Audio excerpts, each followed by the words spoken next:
Bueno, hoy nos acompaña David Sandoval, presidente de Greenpeace España. Primero de todo, muchísimas gracias por estar hoy con nosotros, David. Y me gustaría empezar preguntándole cómo y por qué nació Greenpeace en Canadá en el 1971, la asociación ecológica más grande del mundo actualmente. Y también por qué decidiste en el 1992 hacerte socio de Greenpeace España. Estàs escoltant a la de 3, amb Lluís Gràcia. Bueno, pues muchas gracias a ti, Luis, por invitarnos, por contar con Greenpeace, conmigo a través de mí en este caso. Bueno, pues Greenpeace nace a raíz de un crisol de voluntades que se unen en la costa oeste de Canadá, lindando con Estados Unidos, en unos años en que la entonces juventud veía que habían determinadas cosas en el planeta que nos llevaban por muy mal camino.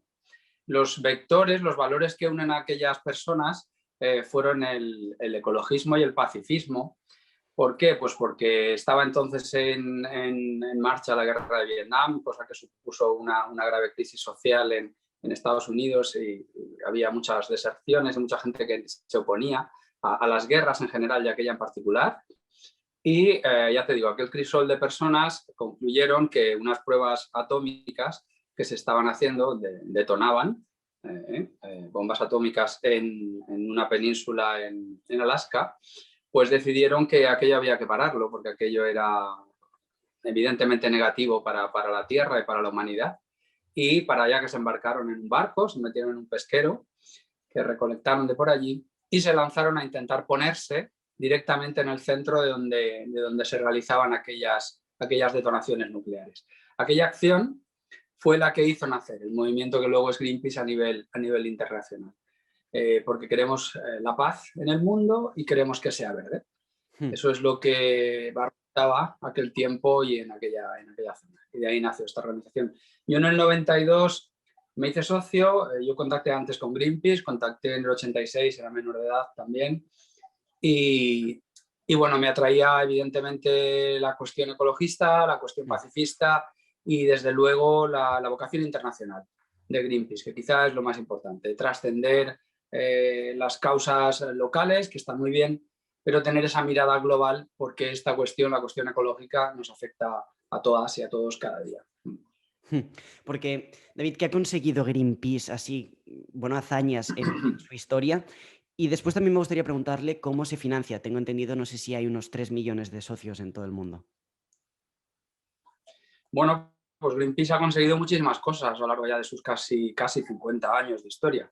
Hemos conseguido detener vertidos de bidones radiactivos en fosas de los mares, por ejemplo. En Galicia, a 700 kilómetros de la costa de Galicia, se realizaban por diferentes países, se lanzaban bidones de contenido radioactivo para que, bueno, ahí dejarlos olvidados y que el mar, ya veríamos qué pasaba con ellos, ¿no? Eso se logró parar. A partir de ahí se han logrado muchísimas cosas, tanto moratorias, por ejemplo, en la caza y pesca de las ballenas, que fue un emblema en los inicios de Greenpeace, hasta declaraciones de santuarios como el Ártico o el Antártico, por ejemplo, para que la fauna que queda allí pueda ser protegida y la flora en su caso también. Y mucho cambio en legislación, sobre todo en legislaciones ya en el ámbito más cercano de la Unión Europea, pues hemos estado en el germen de muchas directivas. Por poner un ejemplo, la directiva REACH, de identificar los productos químicos que se liberan al medio ambiente, que se producen, que se utilizan y que se liberan, y tener un poco de control sobre este descontrol que está siendo la humanidad sobre la Tierra a partir de la revolución industrial. Básicamente me preguntabas eso. En cuanto a la financiación, bueno, es fácil. Greenpeace solo se financia de cuotas de sus socios. No admite donaciones, subvenciones de empresas ni de instituciones. Nosotros no trabajamos así y eso es lo que nos da toda la independencia y toda la autonomía del mundo. No tenemos que rendir cuentas a nadie más que a nuestros socios. Solo personas físicas pueden contribuir a esta asociación, en este caso, y por ejemplo en España, que es la que yo presido. Después me gustaría preguntarles a ver si hay pruebas y evidencias de que se está produciendo un cambio climático y un calentamiento global en general. Bueno, las pruebas son la comunidad científica. Si creemos en la ciencia para casi cualquier cosa, parece extraño que no se crea la ciencia, por ejemplo, al panel intergubernamental contra el cambio climático de las Naciones Unidas, más de 2.500 científicos que vienen haciendo informes desde hace más de una década diciendo cómo la alteración del clima es una evidencia. No es que es una evidencia, es que los científicos están trabajando en cómo nos adaptamos al cambio climático. O sea, el cambio climático en la comunidad científica no es cuestionado desde hace muchos años. O sea, para coger datos que no sean que alguien pueda pensar, uy, es que a la comunidad científica le interesa pensar que hay un cambio climático, cuestión totalmente ridícula, pero bueno, como hoy día es todo a veces muy exótico, puede haber quien lo diga. Bueno, algunas compañías petroleras en los años 70 ya manejaban estudios que modelaban cómo el impacto a gran escala del consumo de combustibles fósiles en el planeta iba probablemente a producir un cambio climático. ¿Y por qué digo esto? Porque se descubrió recientemente, hace un par de años, estos informes que manejaban empresas petroleras estadounidenses y cómo a partir de ahí empiezan a desarrollar lobbies con mucho dinero detrás para intentar influir en la sociedad para negar esta cuestión. Y esto es lo importante.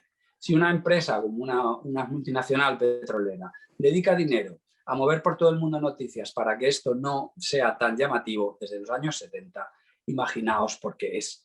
O sea, no hace falta solo que la comunidad científica lo tenga claro. Las evidencias es que revientan las costuras de evidencias científicas por todos los lados. Cualquiera lo puede mirar en cualquier sitio. Lo importante, además, en nuestro mundo, este mundo solo humano, que parece que solo exista, pero aquí hay mucha vida alrededor a la que nos estamos cepillando cada día, pues este mundo humano se dedica a difundir noticias desde hace 40 años de que un posible cambio climático no existe o no es tan peligroso. Cuidado con eso. Eso es lo realmente importante. Y después, David, ¿cómo podríamos prevenir este cambio, climático? Y después, entiendo que se han producido más cambios climáticos, durante la historia del planeta. Entonces, ¿por qué este debería ser distinto? Bueno, este cambio climático es diferente porque, según la comunidad científica, creo que en un 99%, tiene claro que tiene origen antrópico. Tiene origen antrópico significa que tiene origen en la actividad humana. Y a la vez, que se está produciendo tan rápido como nunca se han conocido registros. Y este es el problema, porque nuestra civilización, nuestro bienestar, entre muchas comillas, para los que pueden tener bienestar, se basa en un crédito natural. Hemos vivido a crédito de que hay una estabilidad climática y unos recursos naturales que disponer de ellos. En la medida en que acabamos con esto, nuestra vida va a cambiar radicalmente. Y el problema es que los tiempos de cambios climáticos geológicos han permitido el desarrollo de la vida en determinadas formas, en diferentes formas, mejor dicho. Pero si ahora es tan rápido, por un lado, terminamos con la biodiversidad, que es la que nos da sustento al ser humano, y por otro lado, la vida como la conocemos puede que en tiempo menos que histórico sufra un cambio radical. Nuestras sociedades no se van a mantener. Si el cambio climático es lo que parece, porque todavía no se sabe, hay científicos que son más duros y científicos menos, pero todavía no se sabe bien qué va a pasar. Por ejemplo, de aquí a 2080 son pocos años, ¿no? Son 60 años, eso es poco, tú probablemente lo puedas vivir, Luis, la gente que están haciendo ahora va a tener la misma calidad de vida que he disfrutado yo, que nací en el 68. Pues probablemente no. Y si piensas y si atiendes a los científicos, seguramente no. Entonces, ¿esto es algo que tenemos que hacer algo ahora? Claro que tenemos que hacer algo ahora. Tenemos que cambiar radicalmente nuestra forma de vida si queremos que las personas sigan viviendo de una forma digna en esta tierra. ¿Y cómo se podría prevenir? Porque usted, perdón, has dicho que puede ser por el factor humano. No sé si es por una sobrepoblación o qué propondría. Bueno, es la actividad humana, Luis. O sea, nuestra forma de vida, por ejemplo, con la quema masiva y utilización de combustibles fósiles en todo el planeta, esto no ha pasado antes en el planeta. Salvo que se pongan volcanes a desarrollar su actividad sin fin, esto en tiempo humano no ha pasado. La cantidad de emisiones de gases de efecto invernadero, de dióxido de carbono y de todo otro tipo de gases que cada día con nuestra actividad, con nuestro movimiento, con nuestra actividad económica, estamos vertiendo a la atmósfera, esto no se ha conocido. El ser humano no lo ha conocido. Entonces, ¿qué forma hay? Hay que pararlo. O sea, tenemos que aprender y ser capaces de vivir de otra manera, no generando esta destroza sobre el medio que no hay otro que nos da de respirar y de comer. Intento explicarlo de la forma más básica posible, porque tampoco soy un científico. ¿Sí? Entiendo. Y claro, ¿y tú qué piensas de que China emita más emisiones que todos los países de la OECD juntos, que todos los países desarrollados? O sea, ¿vale la pena tanto esfuerzo en cuanto al tema del cambio climático, energías renovables, si después hay un país que hace lo que quiere y que, bueno, que emite más que todos los demás que sí que están luchando para, bueno, para hacer las cosas bien, se entiende? Muy bien, sí, buena pregunta. Claro, como te decía antes, lo bueno de Greenpeace es que tiene mirada global.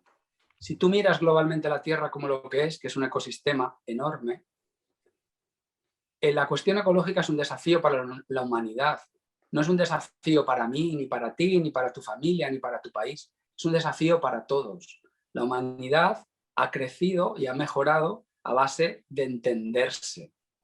Estamos en un tiempo en que haría falta que todo el planeta se entendiese, porque efectivamente, si no, lo que yo hago en Europa puede no tener mucho ayuda, evidentemente, todo lo que reduzcamos ayuda, pero por otro lado están contaminando mucho.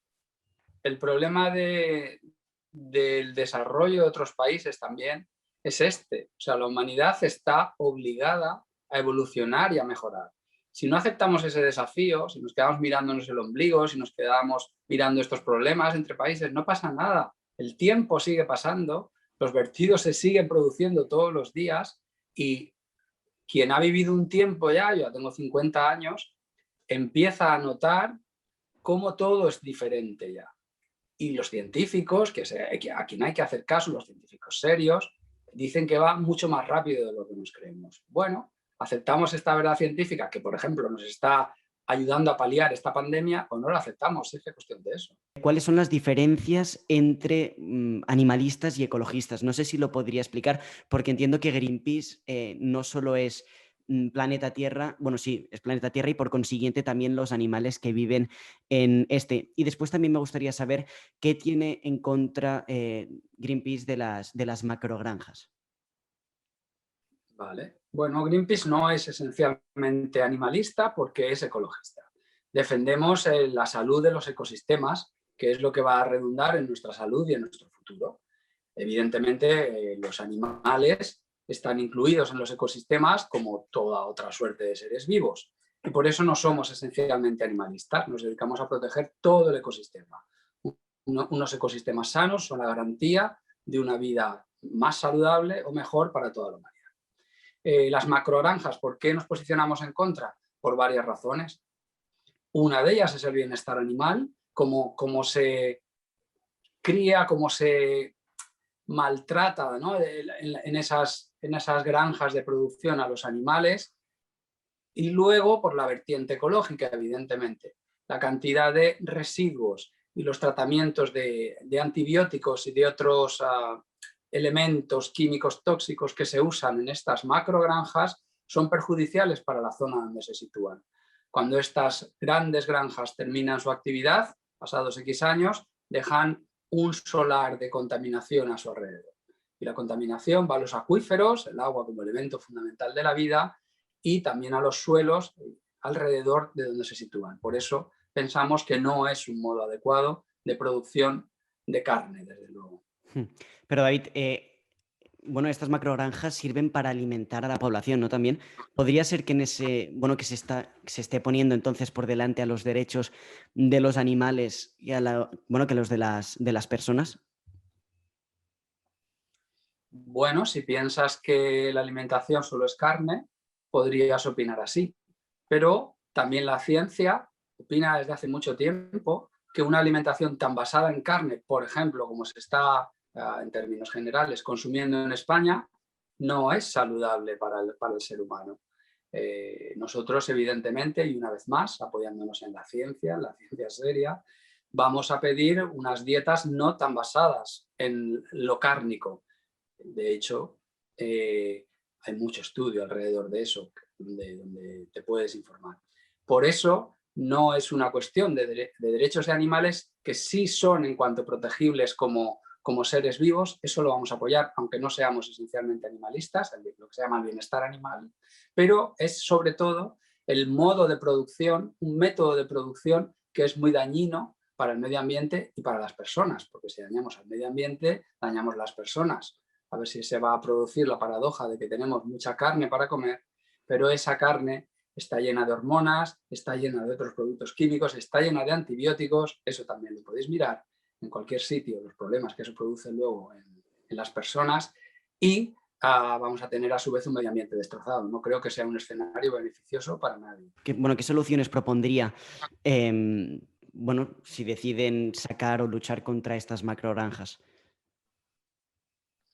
Bueno, en Greenpeace siempre se ha defendido una producción a menor escala, acoplada y adaptada a los mercados locales y que genere realmente empleo y de calidad para las personas que lo desarrollan, de calidad y de salubridad también.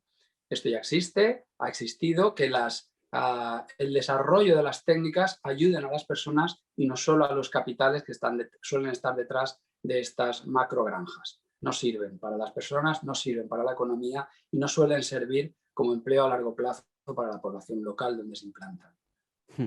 Después, David, preguntarle si piensa que las energías renovables pueden incluso contaminar el medio ambiente. O sea, ahora me apoyo en una noticia que salía ahora hace poco de que quieren poner un megaparque eólico marino en la Costa Brava, que al final son molinos de 260 metros. Y entonces, claro, al final esto puede provocar una contaminación visual. Entonces, ¿usted piensa que es posible, se puede encontrar un desarrollo sostenible real? Sin duda. Nosotros ya hace más de 10 años que publicamos un informe, Renovables 100%, donde demostrábamos que la península ibérica se podía abastecer solo con energías renovables para toda la potencia eléctrica que se supone se necesitaría de aquí 50 años. O sea que las renovables son una fuente de energía que debería ser básica, pero luego viene cómo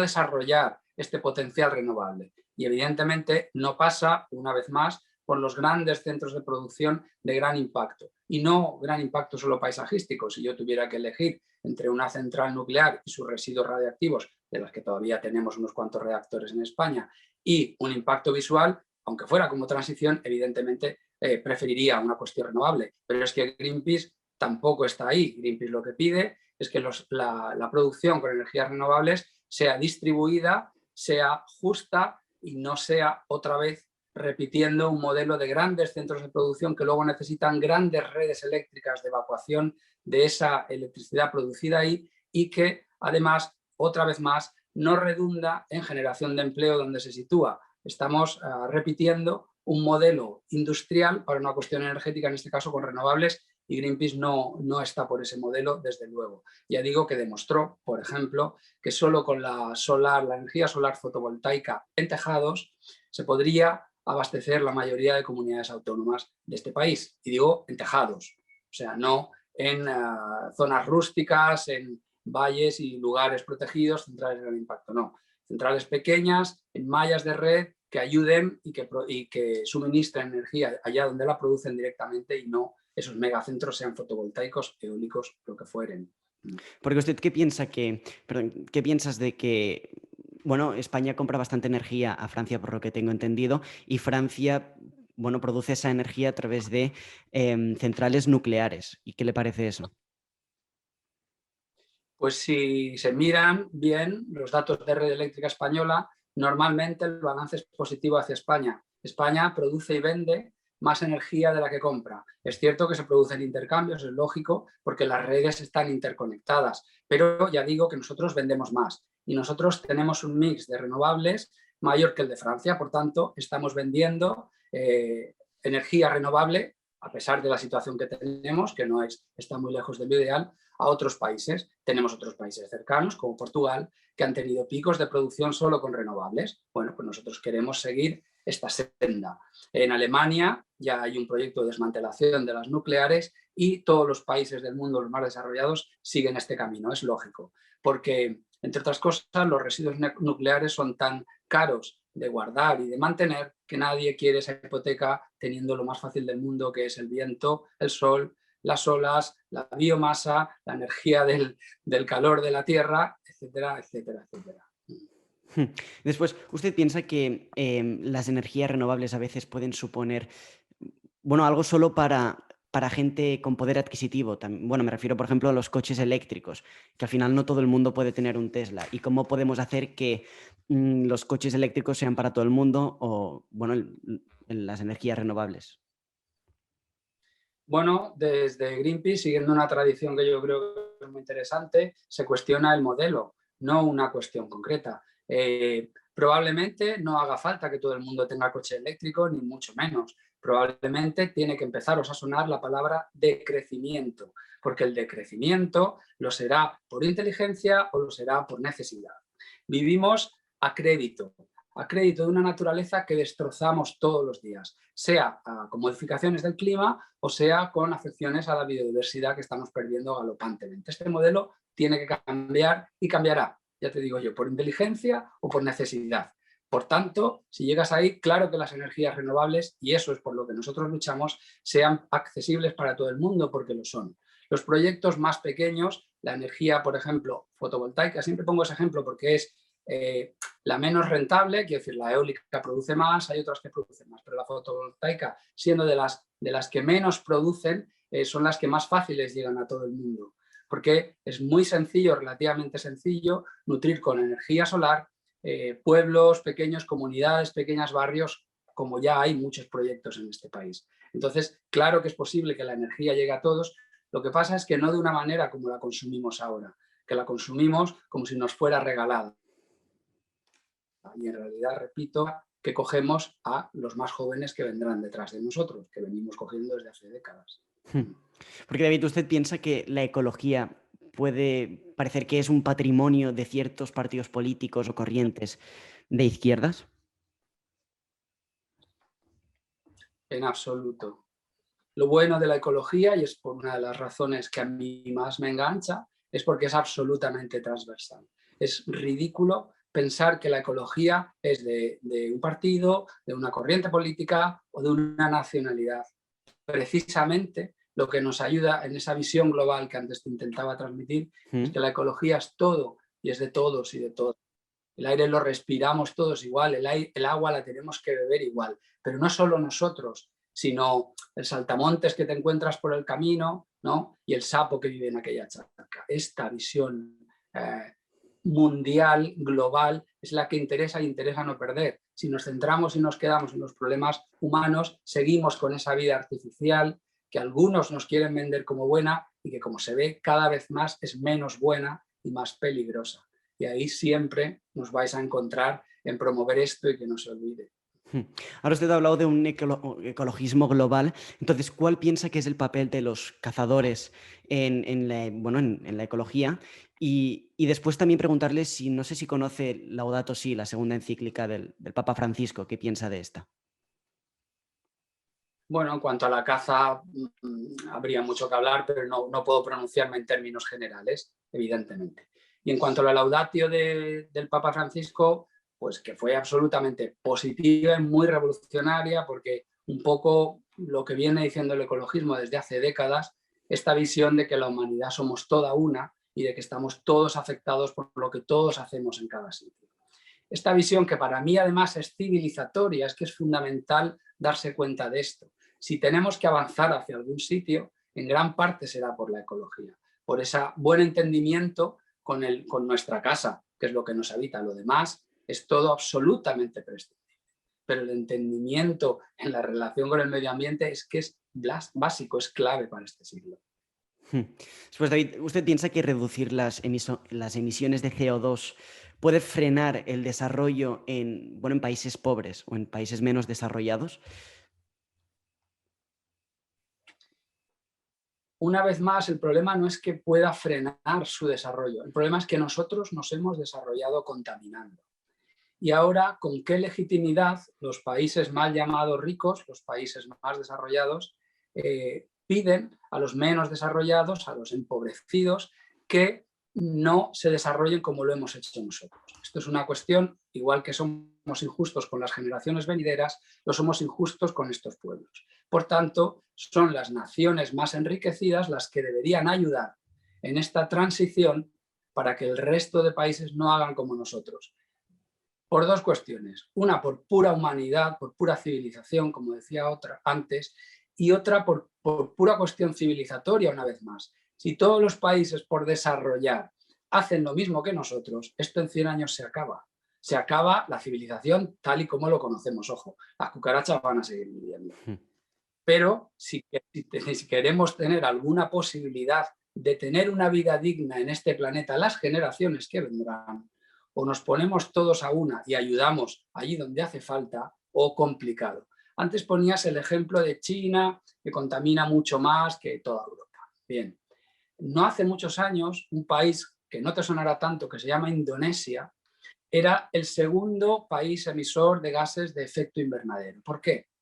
Porque el Banco Mundial y el Fondo Monetario Internacional, entre otros, les dijeron que para desarrollarse lo que tenían que hacer es poner en cultivo las grandes zonas tropicales de bosque que ellos tienen allí y además explotar los recursos naturales de madera y demás que tienen.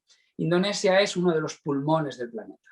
Es una selva tropical lluviosa maravillosa. Hay más de 6.000 islas allí y con una superficie nada desdeñable sumando todo eso. Pues ese país se puso en ese ranking de emisiones de CO2 porque se dedicaron a quemar y a lesionar gran parte de los bosques de sus tierras para producir lo que determinados mercados les había pedido. Por suerte eso ha bajado un poco, pero te lo pongo como ejemplo de ese desarrollo de lo que decías. Ese no es el camino, desde luego que no, porque además no redunda en beneficio de las poblaciones. Porque David, ¿cuáles son los países que más obstáculos ponen a la hora de desarrollar políticas ecologistas? Pues tenemos dos grandes bloques. Uno sería los países enriquecidos porque su economía esté muy basada en la quema de combustibles fósiles y realmente están hipotecados y lo que hacen es preservar un modelo de negocio que aunque ya se sabe deficitario, quieren alargarlo lo máximo posible porque bueno, esto ya funciona hasta ahora. Y por otro lado, tenemos países que aunque no sean tan enriquecidos, pues tienen sistemas políticos faltos de libertades, dictaduras o países muy autoritarios donde las élites quieren preservar una vez más a estos sistemas de producción que ya les mantienen porque les vienen bien, ¿no? a estas élites. Entonces, esos son los principales lugares donde las políticas ecológicas menos acogida tienen porque les dan un vuelco al sistema que les está alimentando y sobre todo da un poder a la población que no se quiere y no se pretende soltar. Después, temas refugiados climáticos, ahora parece que se escucha cada vez más esta palabra. No sé si podría explicar más o menos quiénes son y por qué se les llama refugiados climáticos. Y después también me gustaría preguntarle si piensa que a Greta le destrozaron o no la niñez. Vale. Pues sí, refugiados climáticos ya hace años que se acuñó el término en las organizaciones de Naciones Unidas, por ejemplo, y bueno, es este cambio climático que se manifiesta en las zonas más frágiles del planeta. Ojo, España, por estar en la cuenca mediterránea, va a ser con mucha probabilidad uno de los países más afectados por el cambio climático. Estamos en una zona climática de transición. El desierto lo tenemos ahí al lado y la zona húmeda relativamente cerca. Un cambio pequeño en el régimen de precipitaciones puede provocar que, según las predicciones, España sea un desierto, toda su zona central, del centro hacia abajo, en 40 años, que eso no es tiempo para realmente la geología. Cuando estos cambios se producen, por ejemplo, en el Sahel, que tiene un régimen de lluvias semidesértico, en el centro de África, en el centro norte de África, esto produce que las poblaciones que vivían con unos recursos muy escasos, pero que llevan viviendo miles de años allí, dejen de poder alimentarse, dejen de poder cultivar lo que cultivaban y dejen de tener ganado. Estas personas, evidentemente, tienen que huir buscando su supervivencia. Por ponerte un ejemplo, hubo una de las rondas del acuerdo, de los acuerdos climáticos en Polonia. En ese año habían habido unos fuertes ciclones tropicales en Filipinas. Filipinas, por ejemplo, son unas islas. Ser unas islas supone que estás muy afectado por cualquier cambio en el mar y entonces no era una novedad, pero empezaban a darse cuenta que los ciclones cada vez eran más fuertes y más peligrosos. Eso estaba obligando a tener que replantearse la vida en algunas de sus múltiples islas de aquel país, ¿no? Para la gente que lleva allí viviendo miles de años. El presidente de aquel país, en aquella cumbre internacional, estaba indignado porque mientras había muchas palabras bonitas, por los países desarrollados, él decía, es que mi gente está muriendo, es que cada año los ciclones son más fuertes y mi ciudadanía tiene que emigrar de islas donde está viviendo por miles de años. Por favor, hagamos algo. Estos son los refugiados climáticos. Los primeros que los van a notar son las zonas bajas, los estados insulares de la Tierra. Ya hay estados insulares que están planteando comprar tierras o llegar a acuerdos internacionales para migrar su población. Estos son los refugiados climáticos. En cuanto a Greta Thunberg, bueno, pues una activista más ambiental, yo no puedo opinar sobre su niñez, si es utilizada bien o no, ella y sus padres sabrán. Lo que sí que es cierto es que logró una movilización mundial increíble y que encuadrada en una generación de supuestamente cierta comodidad y en un país donde no le haría falta meterse en ninguno de estos fregados, lideró un movimiento más que importante para este nuevo siglo XXI, porque ella, por lo menos, sí que tuvo la visión de decir, es que esto me afecta directamente. Es una de las primeras voces que con repercusión mundial puede decir lo que habéis hecho vosotros para alumbraros y para moveros vosotros, yo me voy a comer un cambio climático descontrolado. Esa es para mí la parte positiva del movimiento de esta persona y su riesgo también. Muy joven para hacerlo, pero supongo que va con los tiempos, porque para vosotros, los jóvenes de hoy, lo que os viene no es fácil. Para nosotros, pensar, para mí, que era predicciones de lo que hablábamos. Nosotros empezamos a ver el destrozo ambiental directo, pero el cambio climático que ya anunciábamos eran predicciones. Para vosotros es una realidad. Entonces, yo ya me alegro por Greta, ¿no? Y después, no sé qué piensa que deberíamos entonces hacer los jóvenes para poder, bueno, pues cuidar más al planeta. Pues tenéis un desafío enorme, porque os habéis educado, por suerte, la mayoría en nuestros países llamados desarrollados, a mí me gusta llamarlos enriquecidos, os habéis educado y criado de una forma con muchas comodidades a vuestro abasto, y el futuro que se plantea parece que no va a tener esa facilidad de comodidades de las que hasta ahora se han disfrutado. ¿Qué tenéis que hacer? Solo podéis concienciaros e intentar darle la vuelta a esto, porque es vuestra vida la que está en juego, es vuestra forma de vida la que está en juego. Y se puede enfocar de varias maneras. Una es, no hago nada, intento sobrevivir en todo lo que venga y ya me apaño yo. Una visión particular, una visión ciertamente un poco egoísta, cada uno sabrá. Lo que optamos en el ecologismo es otra vez por la visión global. Uníos, trabajad juntos. A mí me gusta decir, disfrutad de la vida combatiendo en el sentido del pacifismo, o sea, luchando por un mundo mejor. Esto es clave y además cambia los valores de tu vida. Empezar a documentaros, o sea, y documentaros de fuentes fiables. Ampliad vuestra visión, no os quedéis con la visión cortoplacista esta, ¿no? De que si el coche eléctrico frente al de combustión, que si el cambio climático es verdad o no, de verdad. En el tiempo de la información, informaos de verdad, elegid vosotros, porque vais a definir el mundo que vais a tener. O sea, es que solo informándoos de verdad, fíjate, ya estáis haciendo mucho. O sea, no estoy hablando de pasar a la acción, que es la siguiente fase. Yo estoy en una generación que hubo mucha acción, se pasó a la acción, pero creo que ahora hace falta mucha más. Porque, David, ¿tú piensas que el cambio climático es el mayor problema al que se enfrenta ahora mismo la humanidad? A corto plazo puede que haya problemas más grandes. A medio plazo el más grande es el cambio climático.